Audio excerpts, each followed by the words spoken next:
চিনবে না, দলের কর্মী তার নেতা চিনবে না, নেতা তার কর্মীরা চিনবে না, বন্ধু বন্ধুরে দেখে পালাবে। এই কঠিন মুহূর্তে সূর্যটা মাথার কাছে চলে আসবে, জমিনটা তামার জমিন হবে।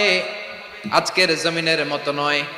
মানুষ ঘর্মাক্ত, ক্লান্ত, শ্রান্ত মাথার মগজগুলো কানের ছিদ্র আর নাকের ছিদ্র দিয়ে বেয়ে বেয়ে পড়বে। বিশ্বনবী ফরমান, ময়দানে 7 শ্রেণীর ব্যক্তিকে রব্বুল আলামিন তার আরশের নিচে ছায়া দিবেন। তার মধ্যে প্রথম শ্রেণীর ব্যক্তি হলো ইমামুন আদিল। ইমামুন আদিল, ন্যায়পরায়ণ শাসক, যে ইনসাফের সাথে বিচার করে, যে জাস্টিস সমাজে সার্ভ করে, যে সুশাসন নিশ্চিত করে, ওই ইমামুন আদিল। আদিল শব্দটা বুঝছেন না? ইন্নাল্লাহা ইয়া'মুরু বিল আদল। পাইছেন?